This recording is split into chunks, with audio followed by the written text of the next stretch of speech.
So a man that needs no introduction, but it is always my honor and privilege to do so. Clif High is back with me. This is our third episode together over the course of maybe 5 or 6 years. I've had the opportunity to do these amazing one-on-one sessions with him. And guys, I mean, such a wild times we live in. And I'm just so grateful to have access to this guy. There's nobody else quite like him. Clif, thanks so much for doing this with me today. Thank you much. No worries. Great intro. Oh, thanks. Yeah. So, I've been practicing. Practicing. I'm always nervous. I never get nervous to do just shows with anybody else, but the Clif High shows always give me nerves. I think it has to do with your following. I think it has to do with the viewership that our videos typically get. And also, our shows are typically followed by major life events and a lot of change, ripples in the collective. So there's a lot of things I'd love to talk about today. And I'm not even sure where to start. So any suggestions, anything you'd like to jump into to get us warmed up here today? Sure. Let's do it this way. Let's do a lead in to your issue about the power. Okay. Yeah. But let's do it this way. Let's actually reverse what I thought of and let's do a card pull. Okay. Because I have a curiosity. And so my curiosity is I would like to know what the event stream can tell us about this idea. We know that so let me describe it a bit. All right. So we know there's chemtrails. We know they're doing this depopulation thing, all of that, right? We know that they're claiming for climate change and everybody should be afraid and so on. So the question comes down to, since the powers that be are doing that, do they actually fear an extinction level event? And that this is all basically a cover for that, or their way of dealing with that.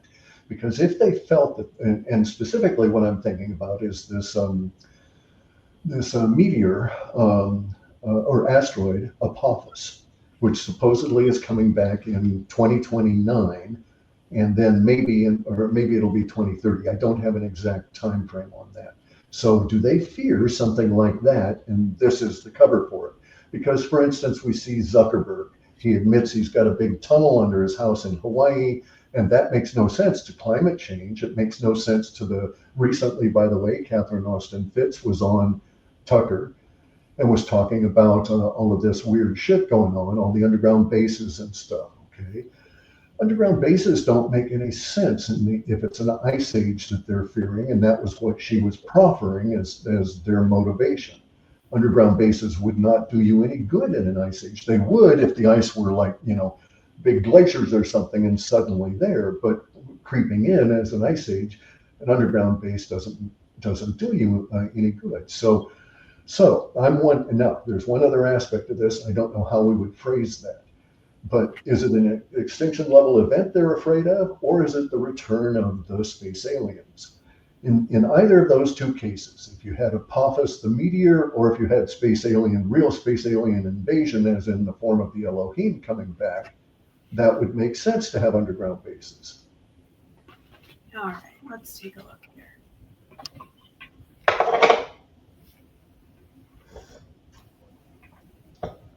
So fascinating. So we have the Ace of Cups, the Seven of Swords, and the Four of Cups. Now, really what I asked here was I wanted to gauge their genuine fear. Who is they? Okay. And I also saw that interview. I watched it twice, Tucker Carlson and Catherine Fitts. She made mention of the BIS, the Bank of International Settlements in Basel, Switzerland, and really was able to describe this kind of, or localize, at least in our minds, localize a power structure in which a lot of the global controls are, managed. And so when I think about who they are, I think about another term she used, intergenerational pools of capital.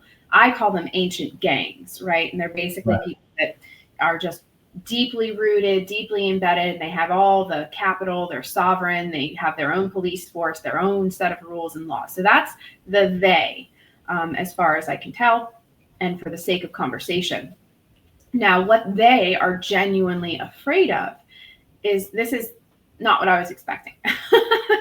The Ace of Cups, so what they genuinely fear does not appear to be a cataclysm. The Ace of Cups traditionally is a renewal, a phase of regeneration and renewal, and a kind of super fast, supercharged rush of information, specific, particularly around the emotional and sort of spiritual field. That's what the Ace of Cups is. This is when, you know, people have a connection with the divine. So to them, that could be a cataclysm. There's not that many of them in comparison to us. Yes, they have the money, they have the tech, they have this and that.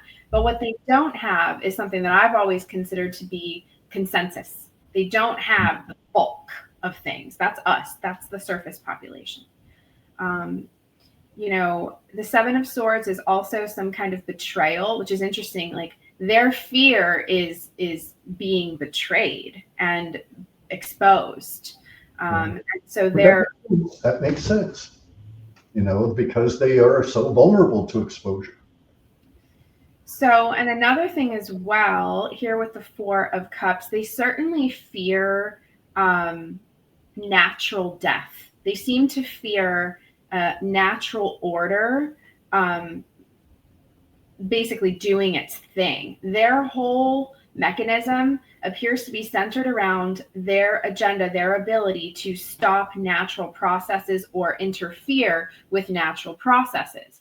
So it could be that they're making it out that this is, you know, they're creating this to get ahead of some kind of cataclysmic event. It could just be they're scared to answer for their crimes when we figure shit out. Right. But of course, this is just my interpretation. But it also fits too, because if they're afraid of they're still, you can still find sort of information, rumors that they're afraid of a hard contact. That's what they call it on the dark web. Yes. It's hard contact, and they expect that between 2029 and 2032. And then there's, of course, no real definition, because you're just picking it up in their conversations back and forth. But I've always understood hard contact to be in your face, undeniable space aliens, boots on the ground. Mm-hmm. Not necessarily an invasion, because one of the guys here, provable, visible, etc., does so much in the way of upsetting everything. So this makes sense, what you're talking about, the natural order, the progression, how they want to stop natural processes, because as I understand their understanding of the space aliens in the past were as gods because they could stop natural processes. They did live 20, 30,000 years in their energy domes, etc., right? And that was their claim to godhood, really, was the ability to alter the natural order of things, including humans. We're altered. We've never had genes included in us, but we've had the number 2 chromosome burnt out. So every human on the planet has the second chromosome gone, and we have a damage there in our DNA that is exactly like you get from CRISPR when you use that on any other being. So we know it's been done to us. So that relieves my mind. So I don't think they're really worried about Apophis. That was the one thing that you can't control, is, the planet being hit by a big rock, right? But if they're not worried about that, it makes so much sense that they're worried about something, in their sense, bigger, because they could hide from a rock in their underground bunkers. That never made any sense to me, though, because if, for instance, you had those underground, Zuckerberg's in Hawaii, he runs there, he flees, there's a big meteor strike, who the fuck's going to be there to serve him? Who the fuck is going to be there to dig him out when that thing is buried under a mountain of debris or washed over by the ocean or whatever? So humans need other humans. So this makes a lot of sense. I'm actually, like I say, I'm somewhat relieved. I can deal with the space alien part, Yeah. That was no big deal. That's just expected. So, and to your point, I think they may be aware that there is some kind of built-in global defense weapon system that was put here, I believe, built and placed here by the people, the aliens. I see them as people. This Earth is not just ours. I believe it is under the jurisdiction of some kind of hierarchical powers. And we're not actually allowed to, this is why I think we were only allowed to experiment with nuclear. And we really were not allowed to go any further with nuclear capabilities, because at that point, we're affecting the planet on a molecular, atomic level. We're now bleeding over our bullshit into realms into everybody else, right? way bigger than that. Right. Well, okay, so I know, I have no idea who put it there, okay, but we have factual things throughout history that support the idea of like a planetary defense system. Yeah. In my opinion, because I've really examined them, they're undeniable. One of them was the Great Tunguska Blast, right? Blew that thing up precisely, 1 mile up in the atmosphere. And the effects were huge on the planet, but nothing compared to what it would have been had it hit. And at the time, there was no human capacity to do that, right? So we know that there is some level of incredible energy, and it didn't just explode on its own from heat coming in. We know that from examining the debris. Then there's the other thing that was just recently, which was I actually witnessed here, which was the strange lights up over Vancouver, British Columbia. So when I saw them down here 135 miles as the crow flies from their occurrence, and I'm on at 155 feet up, they had to have been at least 8,000 feet, probably closer to 10 or 12,000.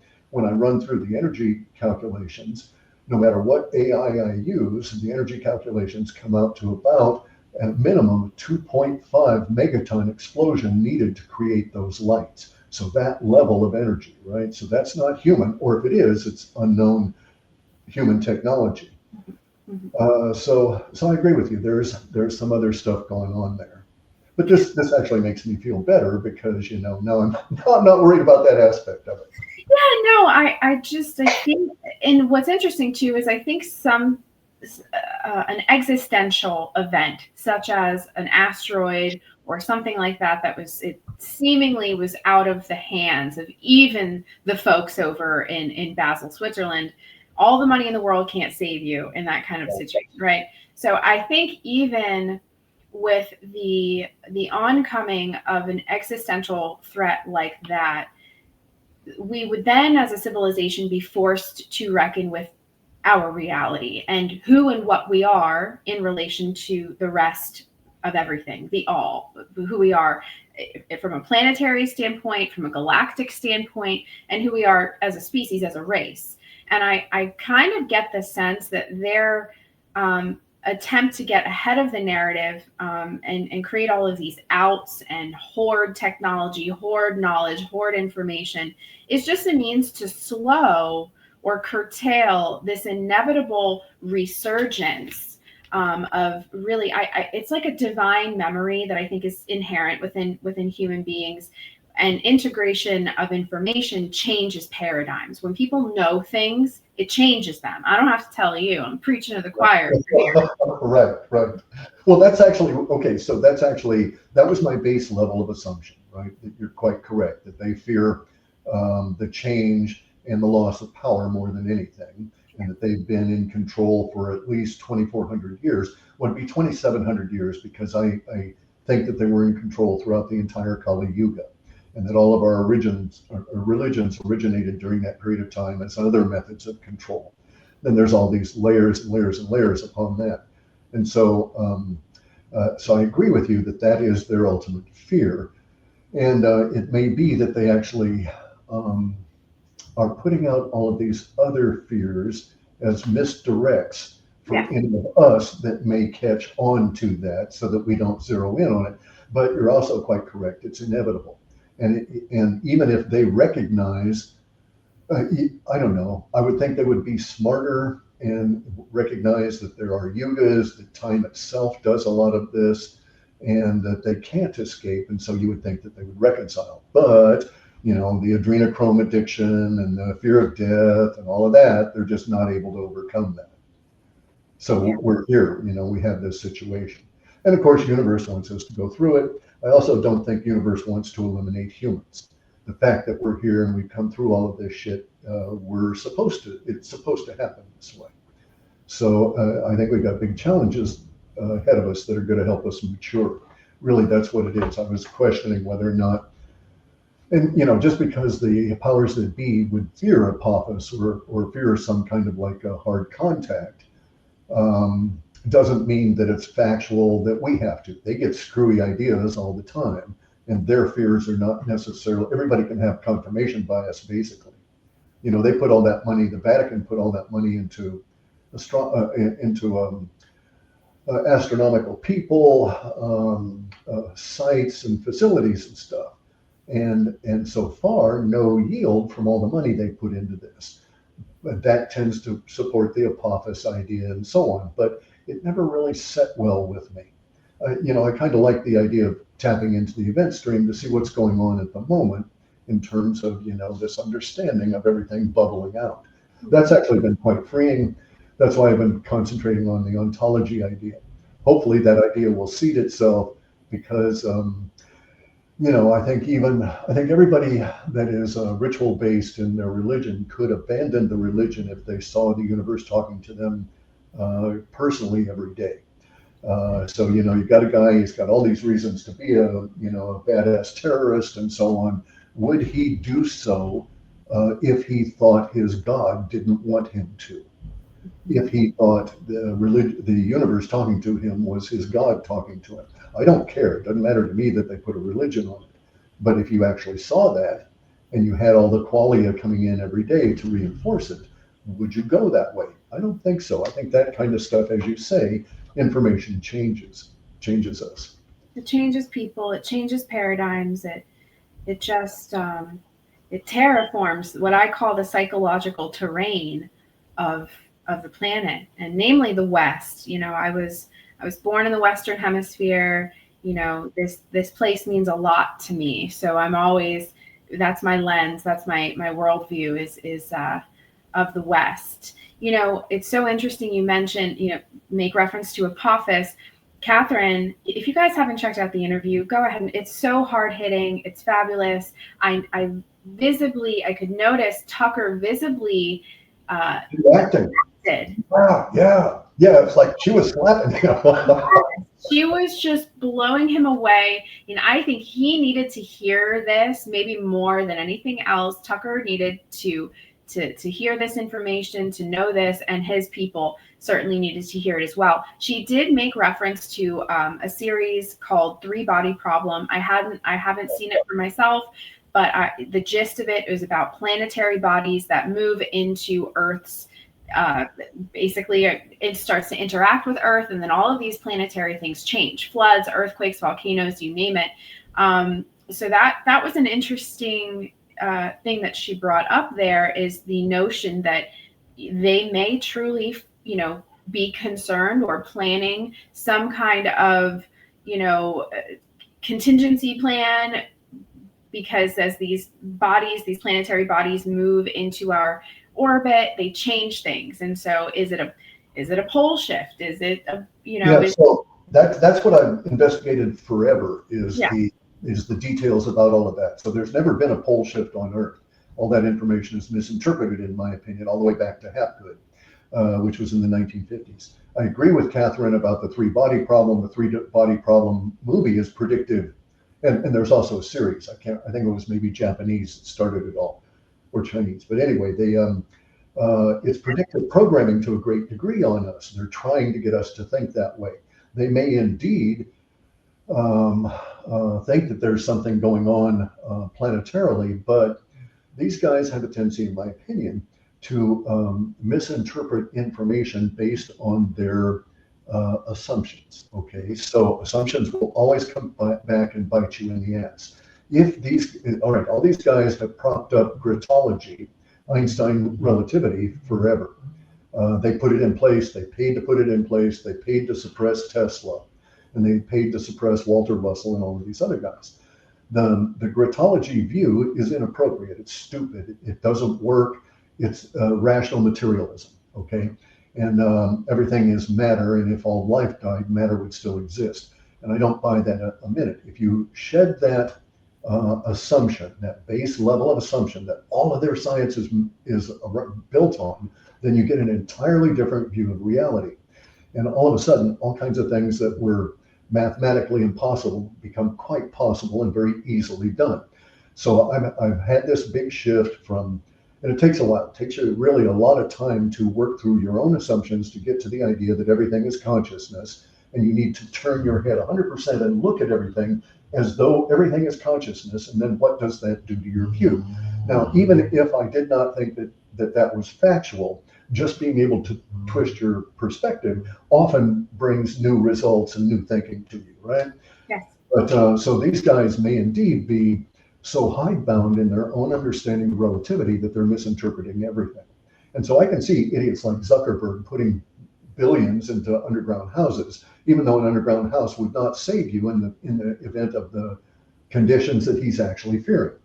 You know, in fact, to me, it would be terrible to be in an underground house and then have a cataclysm, and then you're stuck, you're trapped, you've entombed yourself, right?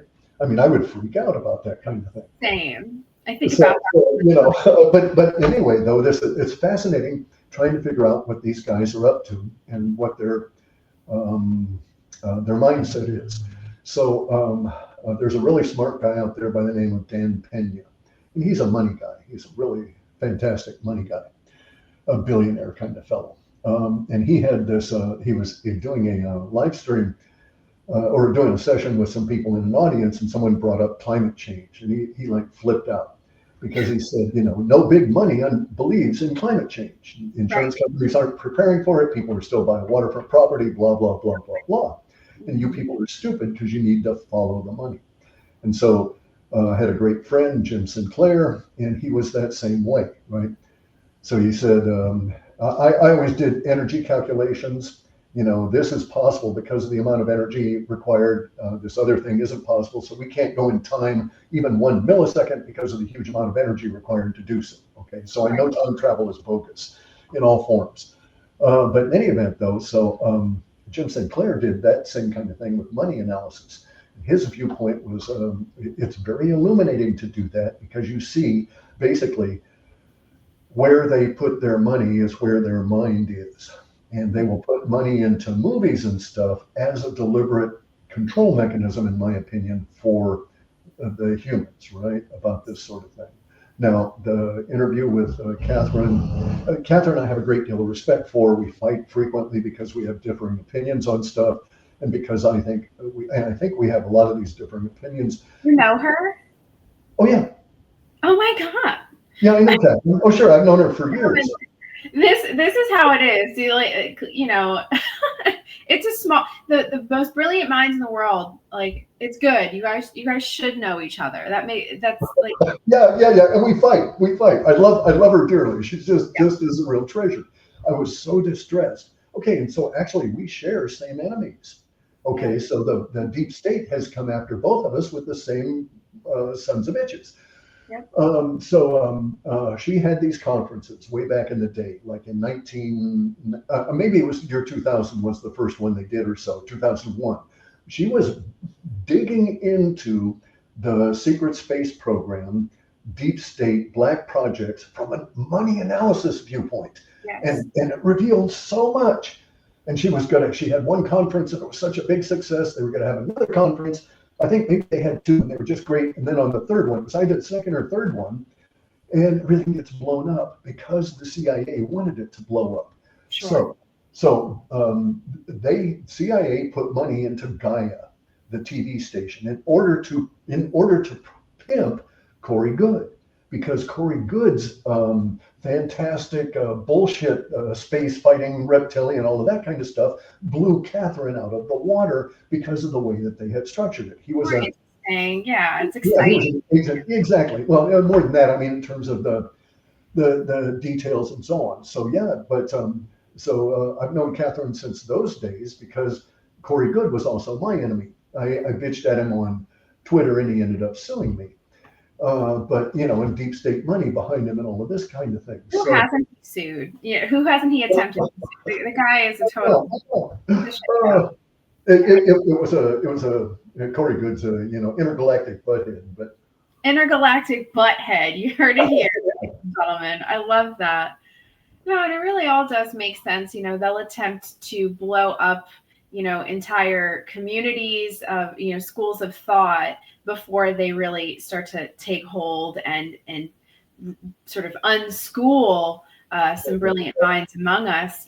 God forbid this information gets to the youngins and they come up with this new understanding, this true understanding of what's been going on. That's a huge threat, and certainly that was one of the most fascinating things to watch from my perspective, because it was visible to me what they were doing to Katherine and to her, and it also to Richard Dolan and dark journalists and all these people that were around Katherine in terms of focusing on the money to reveal the secret space program and all the disappearing trillions and all of that, right? Yes. So you could see them moving, and they were actually quite alarmed, in my opinion. The way that the deep state moved and became so visible, they were very alarmed at her. That she scared them at a very significant level because she was making such a huge impact in such a short period of time. They just let loose with everything and derailed her conferences, and then it just all went to shit.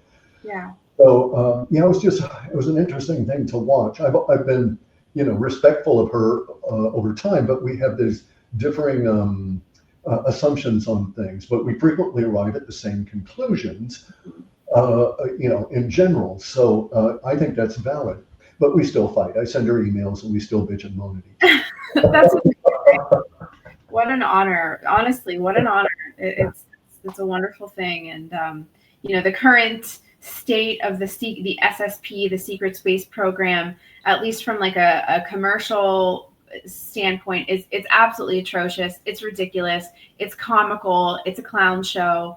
And I really, yes, it's a clown show. Just within the last, I want to say 6 to 8 years, it has devolved into just something absolutely laughable. And I regret by design. By design, certainly. And I regret to see that, because this is such hard-hitting information. It would absolutely, change the face of the psychological terrain and strengthen our understanding about our origins and our potential. You see these people with book deals about their experiences off planet. And I've met some of these people. They can't lift their body weight to save their lives, and yet they're fighting 10-foot reptilians off planet. And I'm like, how and where? You can't even do a pull-up. Like, let's have a foot race right now. Let's see what you're made of, and not to, but really and truly, it's comical. And all that to say that I think that there absolutely is a places that these trillions are being funneled into, and certainly has a lot to do with what's happening off planet and implicated in the multi-planetary civilization. And so Katherine made some really excellent points. Apparently the central bankers anticipate resets to take place every 100 years or so.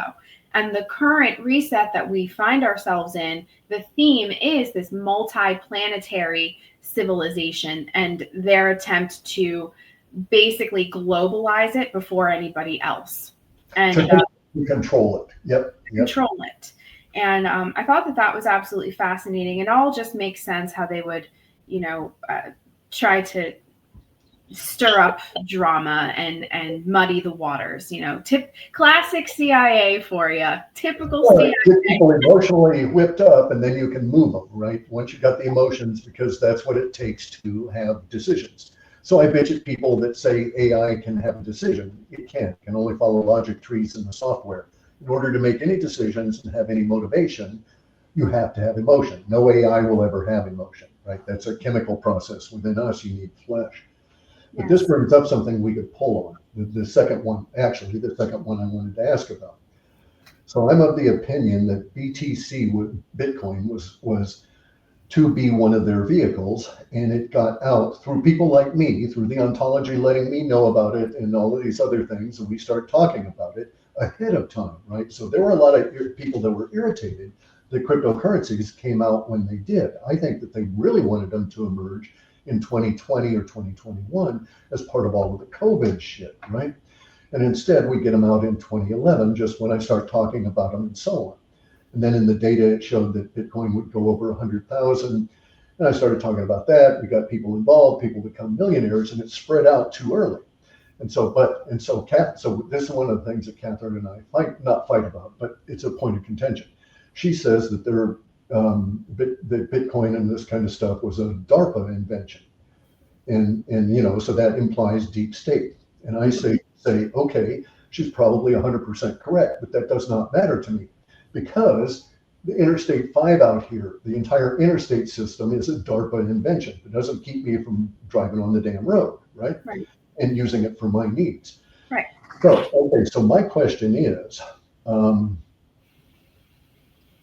did Bitcoin get out of their control?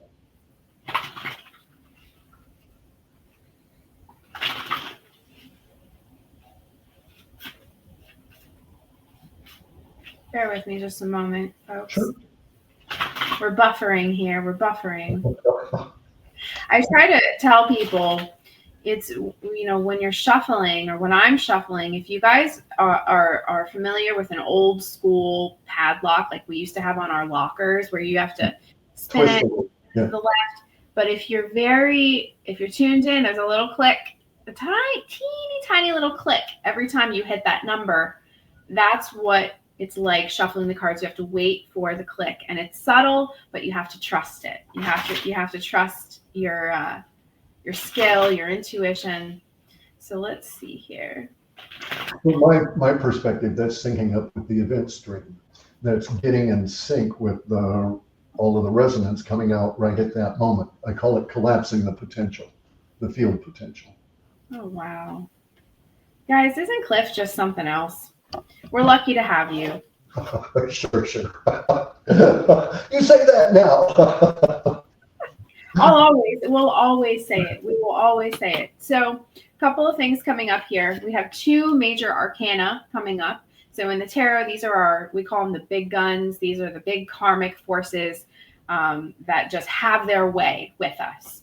And we have the Hierophant. This is Taurus energy. This is also number 5. So anytime we are talking about empirical structures, the deep state, this is the card that, for all intents and purposes, this is the establishment. Okay.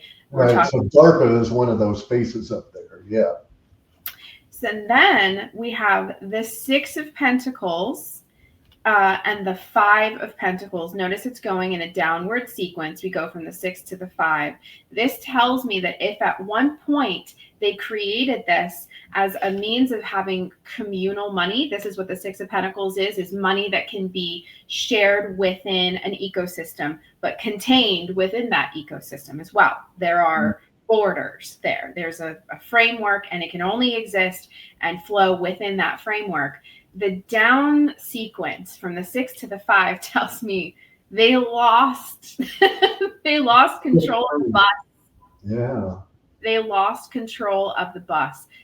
A disc was taken out, and essentially it opened up. And then to clarify whether or not this is now, Bitcoin is now kind of a free agent, or at least has been, removed from this very, almost archaic or, old school structure. We have the star. Everybody that is watching me, hopefully most folks that are watching you, is aware of the significance of 17.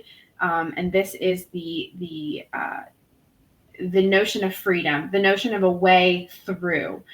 These are our cosmic connections. This is the star, it's Aquarius, and this is all about hope, and this is all about potential. And this is the exact opposite of this. Yeah. the exact opposite. So all of this, I'm going to go ahead and co-sign on your theory here, your belief that Bitcoin, I think maybe in the beginning, well, certainly in the beginning, may have been created to utilize funds and resources within a contained ecosystem. They've lost control of the bus. Something fell out of the bottom, and now it's its own. It's almost like a free and open slate. And okay, so yes. Let's hold up that one card there too, because we need to note all of the influences of the eternal now that we exist in and the event stream.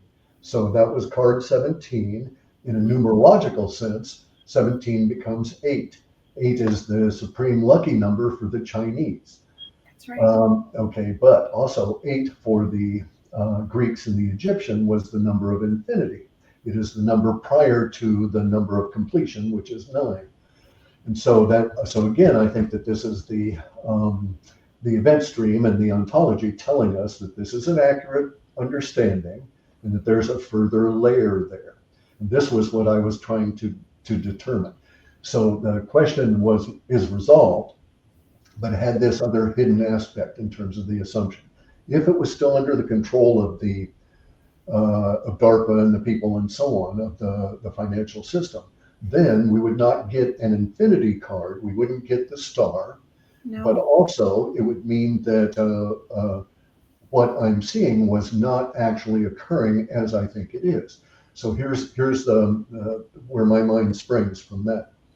I think I'm seeing the use of Bitcoin coming up by the administration here, both as a weapon, but also as the method by which they will suck up all of those trillions of illegally created dollars and get them out of the system such that they can maintain the dollar and keep it going.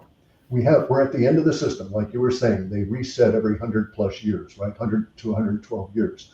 This has to do with the lifespan of the currencies. Most currencies die within 54 years unless you do something. They've done everything they could to keep it going. We've been in petrodollar 54 years this year. So we're at the point of death. So in order to keep it going, now Trump has inherited this problem, okay? And the problem is much bigger than they maybe they're just letting us know, and they knew about the real extent of the problem and may know much more about the real extent of the problem than they're letting us know at this stage. But we had $5 trillion that were created that weren't on the books. We had 14 computers that were creating money that is not on the books of the Federal Reserve. This is a very bad situation because the liquidity in the system is not balanced the way that the Federal Reserve is saying with all of their numbers and all the financial people are saying with all their numbers. That's why our system is behaving so wonky now. They think they're dealing with a series of ponds, and we've got massive reservoirs that they're not aware of.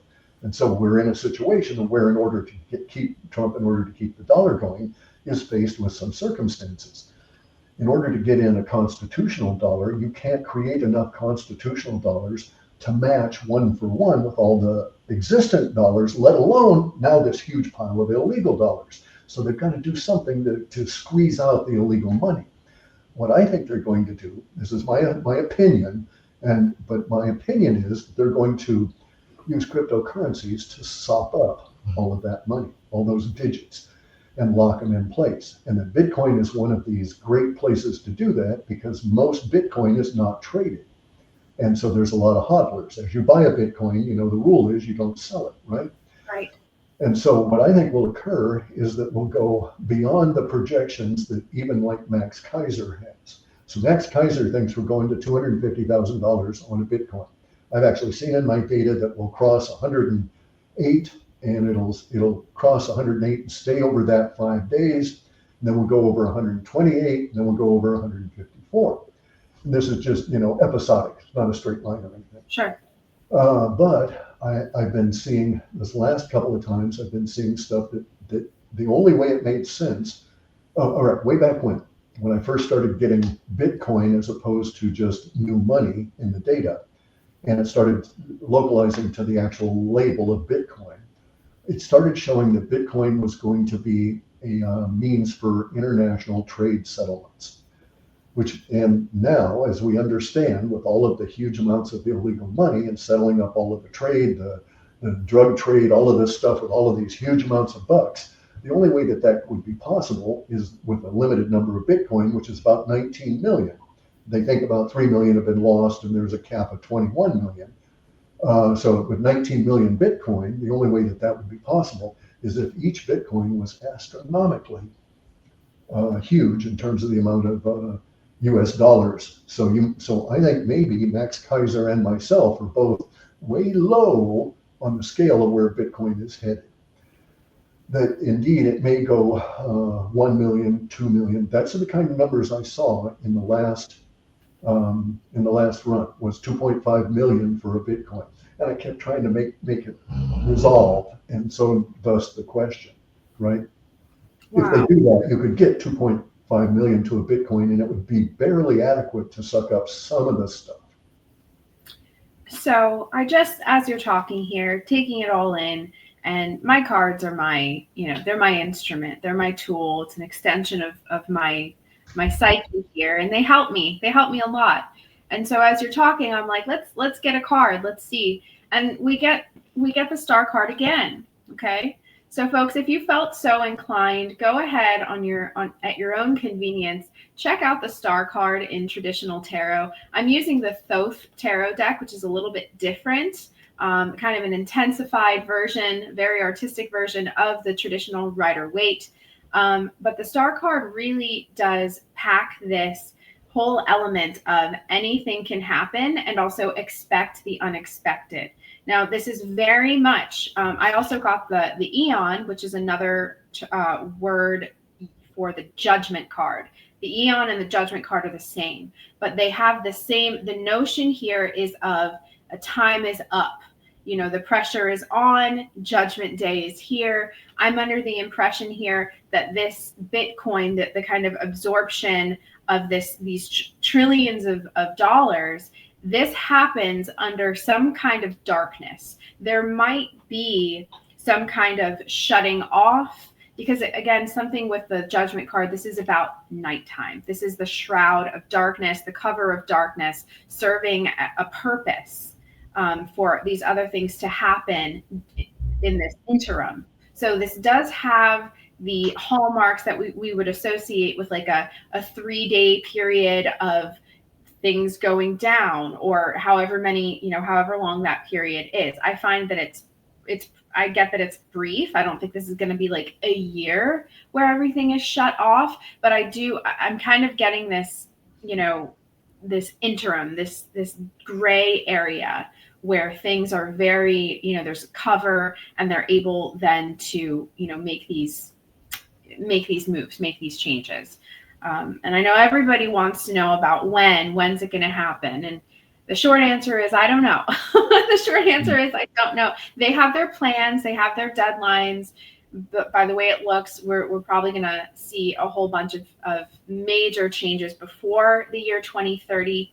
That doesn't give us too much time, but no, I have to say, I don't really do too much research on my own by way of Bitcoin, cryptocurrency. It's not something that, personally interests me, but as you guys know, I'm not really a money person. I'm more of a, I like cryptids and, primary waters, and I like aliens and stuff like that. But, the economy is more than just the economy. This is also energy. This is how energy moves through our planet, and it's extremely important.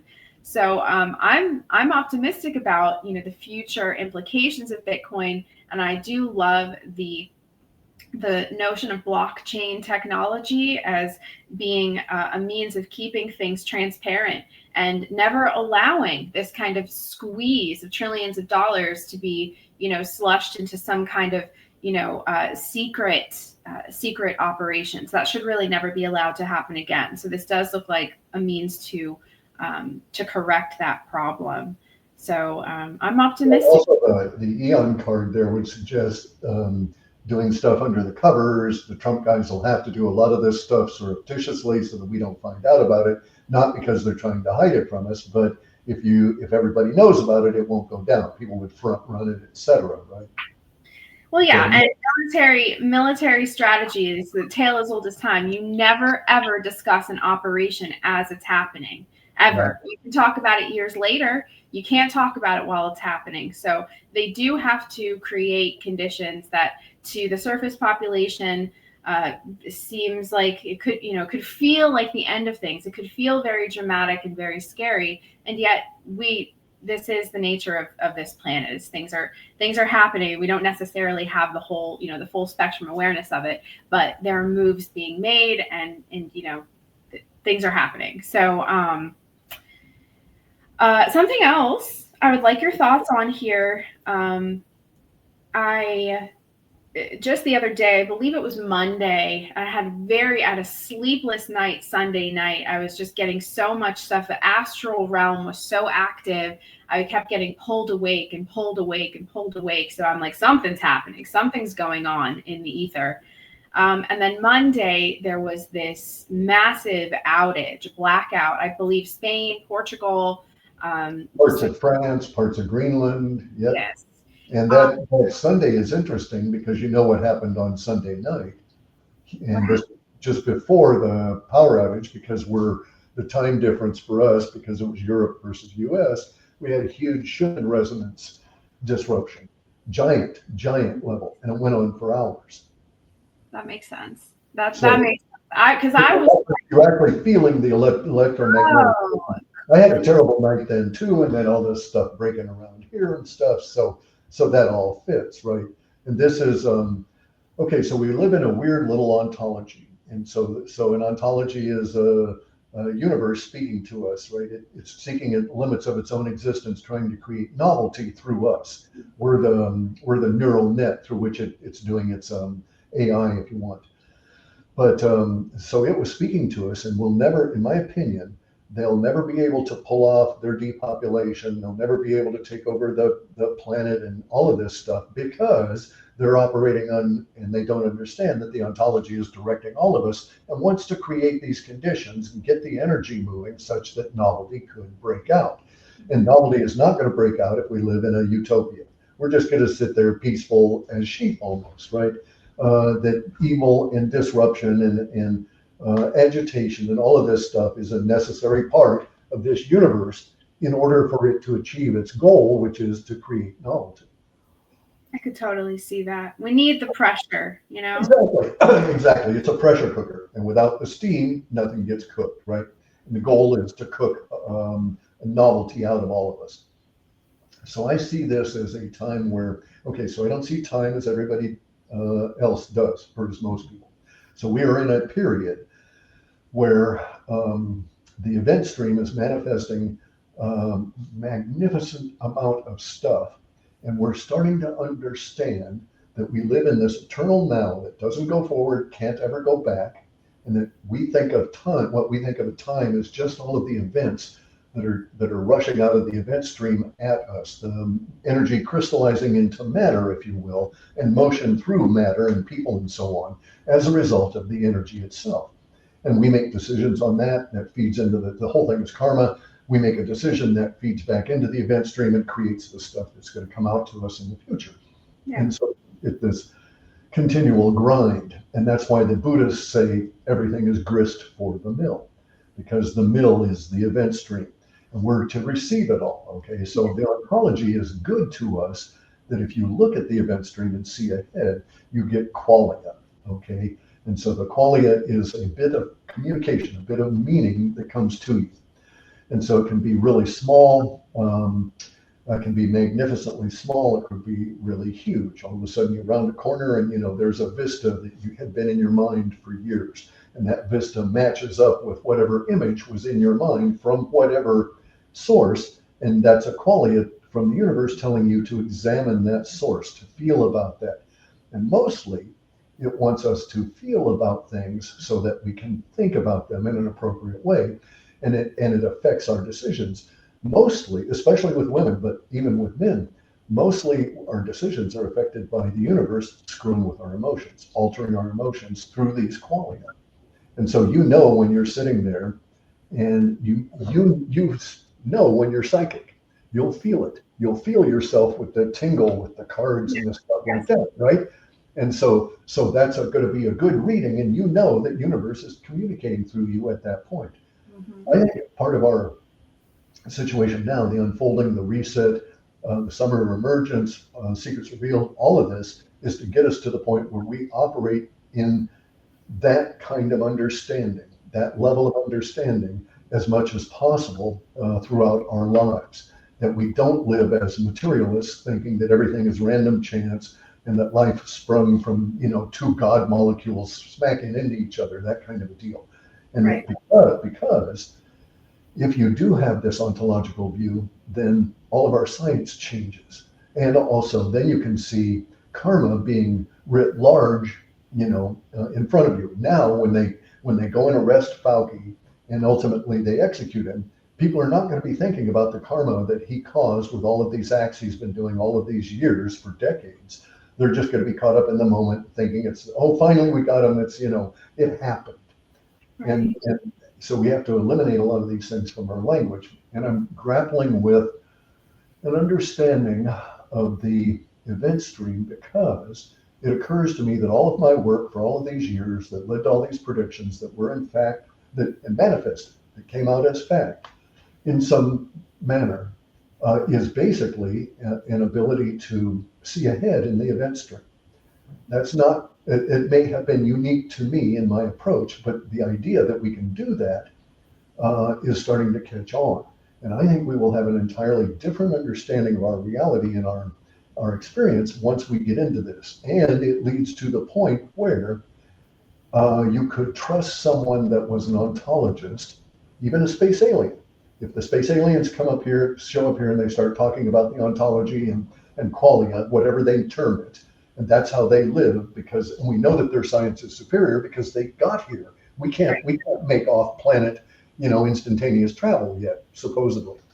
But so you could trust an ontologist because they're never going to do anything against that trust, because they know how they themselves would be damaged in the event stream because of messing with the karma. And so kind of like there really aren't too many analogies to get the idea across, but so you could actually trust an ontologist with 0 point energy. So if you found a group of Africans in a village, you could give them 0 point technology if they were ontologically motivated and understanding, because none of those individuals are going to turn it into a weapon, right? So you could not trust any of the Muslim countries to have that attitude at this point, because they have so much hatred, so many reasons to be terrorists, blah, blah, blah, blah, blah. You're sure that kind of stuff is going to come out. Until they change, we won't be able to introduce 0 point technology into that portion of the civilization. You could probably introduce it to Russia because they don't have the motivation to be planet destroyer kind of guys. And that's what 0 point technology gives you, is incredibly powerful weapons. But I think we're there now. So Katherine's interview with Tucker, now we've got people like Ashton Forbes running around describing the MH370 flight and how it was disappeared. And I think he's accurate in his conclusions and stuff. So they are now, the deep state is now demonstrating that they own 0 point technology as weapons anyway. It's always been my goal to get my own little flying RV and go putting around, right? To avoid the roads. I hate road trips. But so I think we're close. I actually think that we'll see some level of emergence of that this year. And that's going to be kind of interesting to see how that goes as well. Wow. So it's interesting. So as you say that, I pull, God, like you really can't make this stuff up.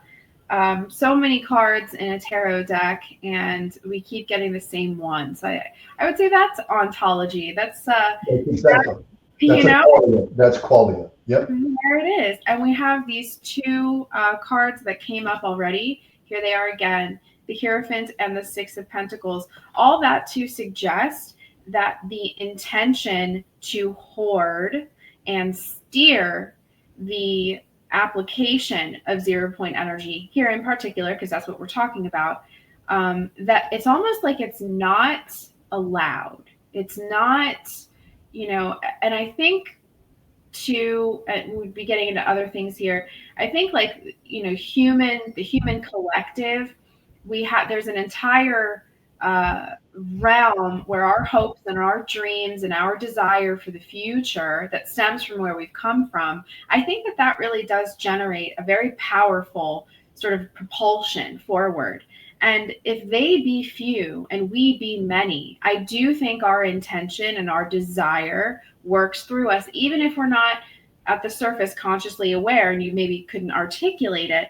It's so deep within us where we come from and where we together as a civilization want to go. And I'm under the impression that, you know, they do have it, Six of Pentacles and the Hierophant, but it's almost like it's still a little bit under lock and key, kind of like they're allowed to fiddle with it. Yeah, they'd have to have it that way. They'd be paranoid about that. I think you're quite correct about that too, that they, you know, there's a lot of reasons they wouldn't want to let it out, not just simply control, but also potential danger, etc. So, you know, this makes a lot of sense. Now the thing is, so with the Bitcoin slipping out of their hands, you know, basically, are we going to get this slipping out of their hands? How much of the control is going to be removed that way? The ontology doesn't want us under control. It doesn't want us eliminated as a species. It wants us to succeed. Yeah.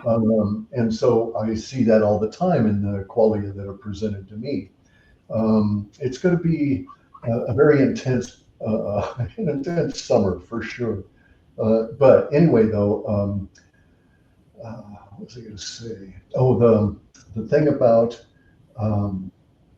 the 0 point technology and like Stephen Greer and the space aliens and all of this, at its core, so it could be a natural human invention. So Tesla supposedly, the man, Nikola Tesla, supposedly discovered a way of getting 0 point energy into a car and was driving a car around with an electric motor that was, you know, the size of a little toaster. So we could have organic stuff that way, but we do have proof that there's been external, you know, extra Earth influences in the form of all of these technologies that emerged from 1947, supposedly as a result of the Roswell crash.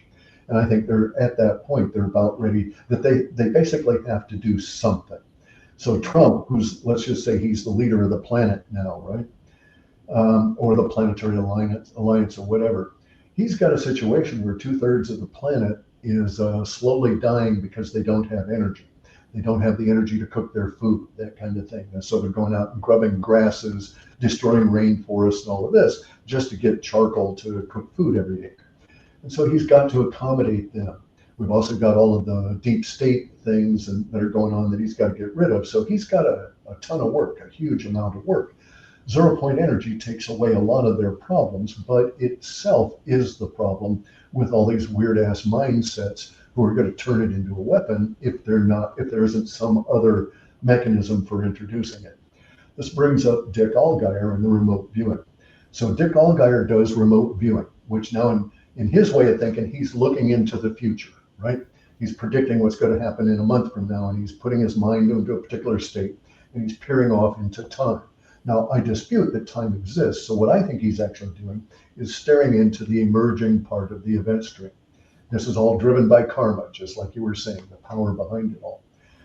So I think of as tarot readers as remote viewers. It's the same process, but you're much more immediate and you don't have his particular set of filters on it, right? Mm-hmm. But Dick Allgaier has this image of 0 point energy coming out, but not as I had thought. I had assumed that we would just have a little suitcase device go to every little village that would power the whole village, everybody plug into it, no big deal, right? He's come up with something that actually sort the view of it. As much as I'm irritated by that view, I agree that it sort of solves these problems that we face now with 0 point technology. So what he is seeing is that our electrical grid would be tied to 0 point energy technology that would be the power source. This irritates me because 0 point technology is once you put in the money, you shouldn't have to pay for it after that, right? You just set the box down once you bought it, you're good. Here, the idea is maybe we would still be paying for electricity, but at hugely reduced levels of cost, right? Or even at the same level of cost for it, if we had 100% reliable and it would never run out, that might it might be okay, right? And also that it wasn't polluting and so on. There would be trade-offs. You could get a socially acceptable trade-off to captured zero point technology under the control of the government, just plugged in to feed our power lines. And I'd be sort of okay with that. Mhm. And so he popped up with this idea totally on his own as coming in the near future, like or they may even be designing it now. So there's something about remote viewing. I think remote viewing is actually far more accurate in the moment than it is. So if it's an existing thing, they get real details on it, and if it's a manifesting thing, they don't get quite as much. This is how I know that they're really dealing with the event stream. And so I think maybe Dick Allgaier is correct. Maybe that's how this will come on out. And the deal about the power line too, the power outage.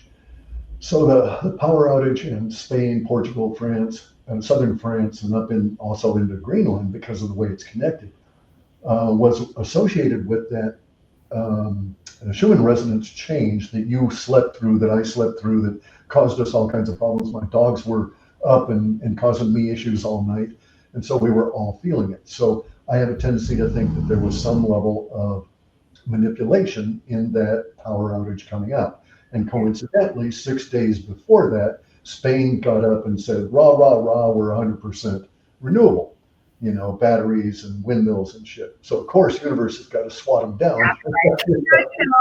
You thought. Yeah, you bragged on it, we're going to get you. So, but this would be, this is all self-serving, right? Because I'm trying to make plans for my own future, so I need some level of guidance in terms of a framework. And so this is reinforcing this in many ways. This is so far 100% reinforcing of the stuff that I'd seen in the data, but I never trust it when I apply it to myself. Just very interesting indeed. Yeah, thanks for that. I mean, it really set my mind to ease on a bunch of stuff.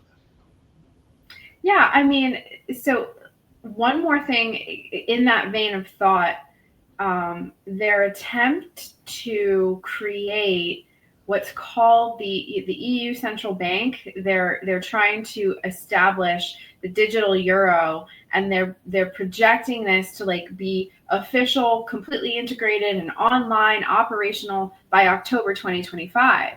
And Bix had me look at some of your data where we were looking at some of the emotional output, and we use the cards to try to find out the nature of this, like what is the bulk of these emissions, these emotional emissions, what's the problem, right? And it did look like it was around finances. It did look like it was around where energy meets resources, our ability to spend money, make money, feed ourselves, what have you. But then I dug a little bit deeper, and apparently they can't even keep that system going. They experienced major blackouts in the prototype version back in February. So here they're trying to inspire all of this trust on the part of the European people and say, oh, we're going to do this new thing. They can't even keep their stuff running. So I don't know what they expect to implement. But this is an issue for the deep state and their controllers. Okay, and I've worked it from the other side. So I worked as a consultant to government, and government lies. Government lies in an interesting way, because government lies from the bottom up, because there's an incentive to lie at every stage of the operation. Every little bit of government lies continuously to the government it reports to, because it wants to look good in order to have resources directed its way. So you can't tell that your bosses in state government or county government that you're failing to meet these objectives. So you will lie on them. A lot of my task in automating stuff was to prevent those lies from percolating up too far into the system, right? But you'd see lies as and then there's a bunch that you can't catch with the software. I ran into this with resource management. So it seems really odd and sort of mundane, but the state of Washington needed to know how many fishes were of what type were being captured every year so they could manage the fisheries. There's a lot of other reasons, it's financial and so on, but you would find that the guys going out into the field that would, the fish biologists, that would assay the streams, which was the resource that that fish was in, and see how many fish could be supported and all of this, those guys would lie. And I went, as part of my job in digitizing all this, I had to go all the way to the bottom and see how it was all done in order to prepare the database structure and all of the format for getting it all in an appropriate manner, that the software itself does not distort the data being as it is being input, right? Because that can happen very easily. And so I saw how government lies on this. And so you would get fish biologists that would guesstimate, right? And there's no downside to this happening. So there was never any feedback loop that would keep them honest or keep them accurate. And so I would go out with these guys and I'd look at these little streams and they'd say 2,500. And I'd say 2,500. We were talking about how many salmon could come up these streams. And I could agree that the stream would be bigger and deeper in the different time of the year when there's outflow and stuff, but these little tiny creeks are never going to support 2,500 salmon coming back to spawn. But that 2,500 would creep into the system and you would have these biologists. And the reason that they would lie is that they're out there doing this work on this particular area. And the more work that they did, the more numbers they generated, the better their bosses looked at them, right? Mm-hmm. And that also they wouldn't put them back onto and I've seen this deliberately where I was with these guys and they took me up to a particular stream and they're just kicking back. Nobody's doing anything. They're not, I expected to hike up much further into the hills to find the determining limit of when the salmon, how far up would they make. And then you can see, because of the volume of the river, you divide by all these numbers and you get an estimate, a mathematical estimate of how much of the spawning capacity this stream could have, right? And they would just take you to one stream and we wouldn't go anywhere else. They were just guessing on all the others. Oh, it's like this one. Oh, it's like this one. So we don't have to see these other ones, right? Silly. And so, and it was in their interest, because if they actually did go report that these other streams were much lower, they wouldn't be sent back up there next year. And they enjoyed going up into this area. A lot of times they were doing their own stuff while they were doing their work, estimating fish, this kind of thing, right? And even in groups, you have a tendency for the groups to get lazy and start lying. Then it's believed all the way up chain. At some point, that fish number gets converted into money numbers. And so it's all based on lies, based on these guys out in the field being humans that are incentivized to do regular human stuff. There was no way to work out a lot of this inbuilt incentivized lying in our system. So I never trust any numbers coming out of government, because anything that's reported by any of these guys at the top is based on all these people down below them putting out basically absolute bullshit, right? And you say, you're in there and you say, yeah, I fixed 5 of those today. And they tick mark and okay, you fill out your spreadsheet. I fixed 5 of those, right? And maybe you only fixed 1, or maybe you thought you were going to fix 5 of them, and whatever it was, right? I've seen it from the repair side as well. So the deep state has this issue. They think they can roll it out in February, and it proved no, they can't. Now, I've also done software development where I know that, on a big complex system, there's a metric.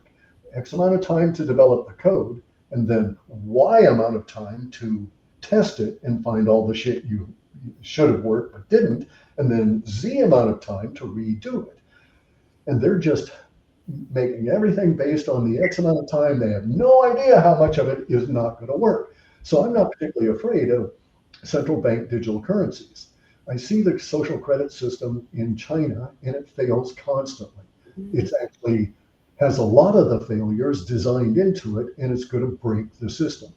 The central bank system in China with the social credit actually is incentivized over time because of that basic lying within government. You have enforcement people that have to enforce, otherwise they don't get their money. So they've got to report numbers. Oh, I enforced this many people. I kicked this many people out of our social credit system for bad behavior. I'm a good social credit system monitor guy, right?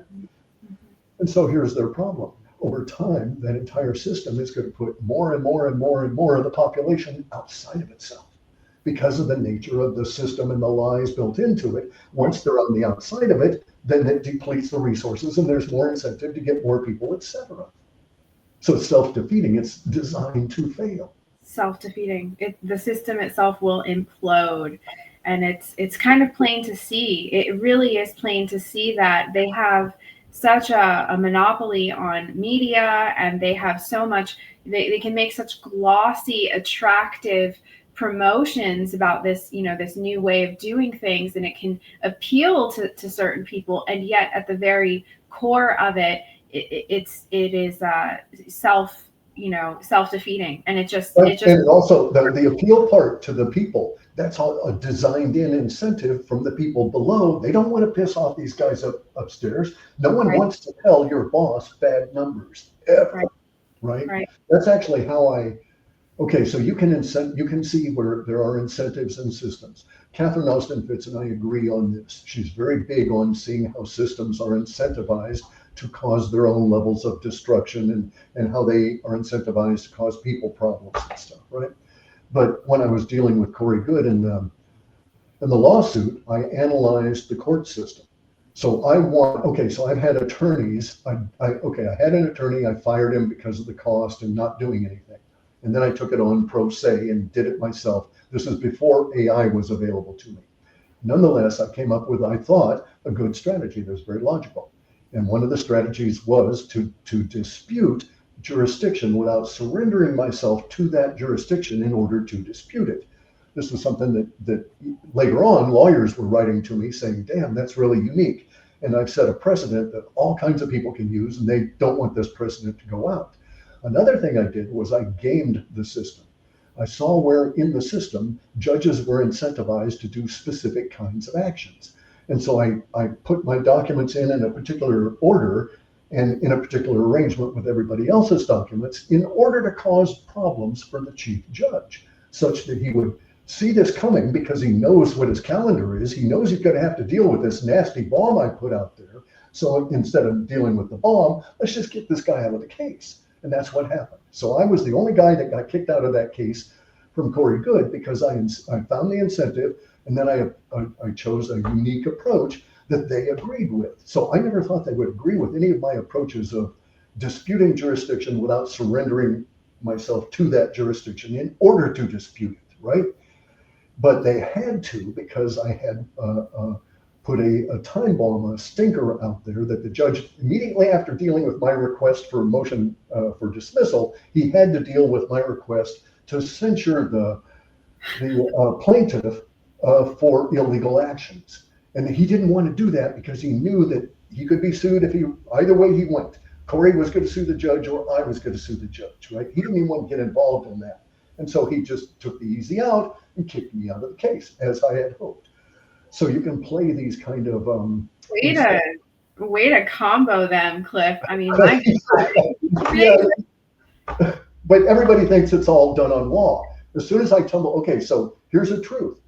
No decision is being made in any court case that is based on law. It's all based on procedure. If you understand how the procedures work, procedure is above law. And also you can't, and our courts have been captured, by the way. So the courts don't practice common law. They don't practice land law. They don't even practice policy law. They now practice public policy law. And if you go into a court case today, in any federal court, it may be different in state courts, but if you go into a federal court and you cite any Supreme Court decision pre-1939, they'll look at it, they'll put it in there, but they're not going to take it into consideration because they've been told not to. It does not matter to public policy law. Once you understand that, then you just use the procedures and throw it and get them wrapped up and you get kicked out or whatever your goal is. So, but you can game all of these systems that have been put in place by all of these people. And the systems themselves are self-gaming in the sense that, like the Chinese digital credit score is so eroding their society. Because once you get kicked out, your life is so miserable and you can never be regained. You never hear about them reaccepting, reintegrating, rehabilitating any citizens back into their social credit system. Once you're out on the other side, you are effectively been made an enemy of the state by that action, and there's no way to get back in. There's no way to recover or rehab yourself, right? So these systems are essentially self-defeating. So the CBD system in Europe, I don't think it's going to ever happen. The software failed this year, so if we had everything go continuously without too much of a hiccup, so that's bumbling along this way, it'd be 3.5 years before they would actually have something that would function. These systems are quite complex. And then, of course, as soon as it functions, then they're going to be facing the issue of people like myself that would be able to game it or hack it or whatever, right? And once you have a central currency, and China fights this all the time. People are hacking the system constantly, and they never let anybody know because then that invites more of it. So it's not as dark and potentially, their systems are quite fallible, and you can manipulate it. So they don't like that idea even coming out. Oh, no, of course not. They want to promote the idea that they're too big to fail. Their way is the only way. And I would have people know that is an op. That is not true. It's false. They are, it's marketing. It's clever marketing on their part. And yet, we have the Clif, and there are a lot of people out there. I'm not a savior or anything, but you're quite right. Their problem is they believe their own hype, right? Yes. So they're the con man that believes his own con, basically. And so it all comes to a bad end at some point. Very dangerous. And folks, we've got to protect Clif at all costs. And just no, don't go there. Really. Okay, I won't. So let's be real factual about this, Jenny. What's that? Let's be real factual about this in this sense, okay? So in an ontological paradigm, no individual matters. All right, we're going to be reborn. We have millions of lives. This particular life, this particular body is meaningless. Anything I can contribute, I'm happy to do so, but I don't take anything personal from that because of karma. So in order for me to exist, I do an act in the moment, but I don't try and own any of the results, okay? So it's not possible to kill me if universe doesn't want me killed at that time. So there's no point trying to protect me. And so I used to be of the opinion that it was worthwhile, as the Hindus do, and as the Japanese do to some extent, to wear white, okay? Because white is a color that reflects karmic inputs, right? You're not drawing stuff to you because it reflects all light, so to speak, right? Now I'm of the opinion that personally that I'm inviting the karma that I produce because it's necessary that I experience that. And it would be stupid for me to try and push away an experience in this life that would benefit this life and other lives. And I also know that I'm not, if it wasn't me, it would be someone else, right? It's annoying that it's me, right? That I can't go off and do my own stuff. I know what you mean. When you're recognized, right? You have stalkers, right? All of this kind of stuff. And it's very annoying to have that level of influence, but it's necessary that it be done. And I get really irritated about people that are in the space that do it badly, which is why I've got the reputation I have, right? Because I keep plugging on it because I'm irritated at them, not because I think I'm really right about it. They just don't do it right, in my opinion. Well, and that's, thank goodness. And that's your right. And I know we're all very grateful. And just on a side note, ladies and gentlemen, I just had to state this. The fates have been good to me, good to us this lifetime. And I echo your sentiment about how, it's not really about the individual, the soul, the soul's journey. But this lifetime for me, this particular avatar, this experience, and living this life as Jenny, for me, it feels special. I feel like I've waited a long time to be this particular person.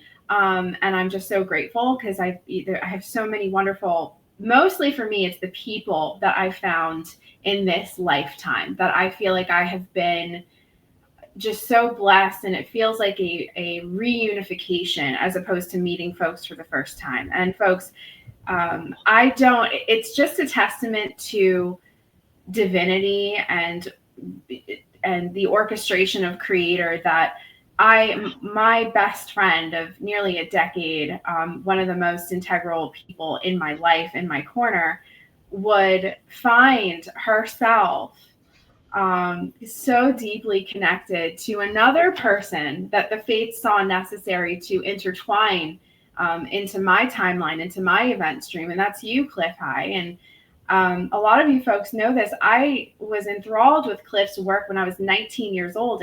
There was no reason, that everybody around me was like, what? As they should have, right? It just, at the time, it didn't make sense. And it's so fascinating to see how orchestration does its work on all of us.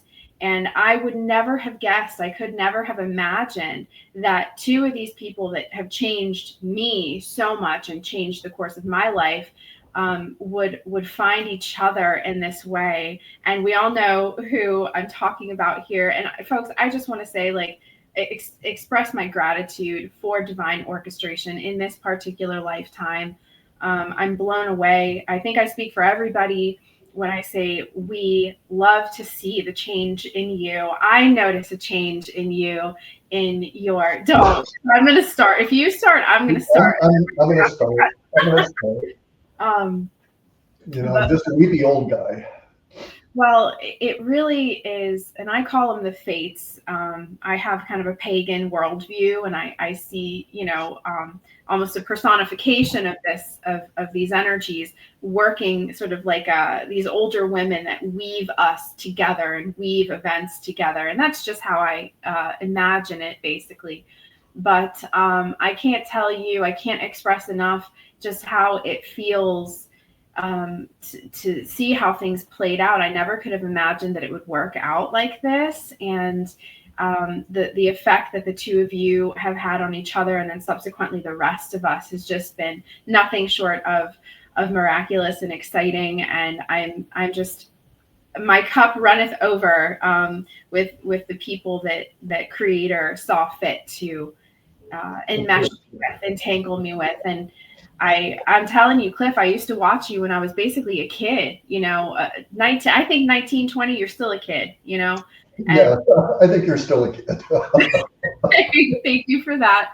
But, at 36 years old now, it seems like a lifetime ago. I never could have imagined that things just intertwined. It just does so much to invigorate and excite my understanding of divine intervention and orchestration. And I truly believe that we're all right where we should be.